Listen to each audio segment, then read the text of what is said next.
Hi viewers, welcome to miracles TV. இன்றைக்கி என்ன பார்க்க போகிறோன்னா, ஏகாதசி அன்னைக்கு விரதம் இருக்கிறதுக்கு முன்னாடி இந்த உப்புமாவை செஞ்சு சாப்பிட்டுட்டு அதுக்கப்புறம் அடுத்த நாள் நீங்கள் ஏகாதசி அன்னைக்கு விரதம் இருக்கும் போது இந்த ரொம்ப எனர்ஜியாக இருக்கும், ரொம்ப உங்களுக்கு சப்போர்ட்டாக இருக்கும். அந்த உப்புமா எப்படி செய்யறதுன்னு பார்ப்போம்.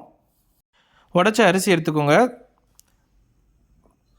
2 ஸ்பூன் துவரம்பருப்பு எடுத்துக்கோங்க, 2 ஸ்பூன் கடலைப்பருப்பு எடுத்துக்கோங்க, 1 ஸ்பூன் மிளகு எடுத்துக்கோங்க, 1 ஸ்பூன் ஜீரகம் எடுத்துக்கோங்க. எல்லாத்தையும் என்ன பண்ணுங்கன்னா லேசாக வறுத்துட்டு அரைச்சி மாவு எடுத்துக்கோங்க, அரைச்சி வச்சுக்கோங்க. அதை இப்போ கடாய் எடுத்துக்கோங்க, உளுத்தம் பருப்பு போடுங்க, கடுகு போடுங்க, ஒரு 20 காஞ்ச மிளகாய் போடுங்க. போட்டுட்டு நல்லா அந்த காஞ்ச மிளகாய் நல்லா வறுகட்டும். வறுகின உடனே என்ன பண்ணுங்கன்னா தேவையான அளவு தண்ணி ஊற்றிக்கோங்க. அந்த தண்ணி நல்லா உப்பு சேர்த்துக்கோங்க.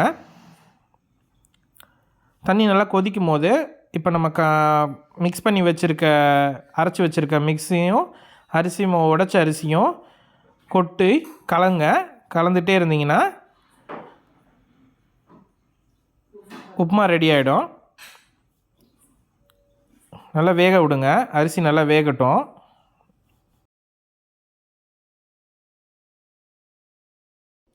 நல்லா கட்டி ஆகாமல் நல்லா கிளறி விடுங்க. நல்லா மிக்ஸ் பண்ணுங்கள். மிக்ஸ் பண்ணிகிட்டே இருங்க, அடி பிடிக்காத மாதிரி.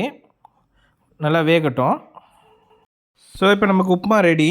இப்போது இந்த உப்புமா சாப்பிட்டுட்டு நீங்கள் உங்கள் விரதத்தை ஸ்டார்ட் பண்ணுங்கள். ட்ரை பண்ணி பாருங்கள். இன்னொரு வீடியோவில் மீட் பண்ணுவோம். பாய்.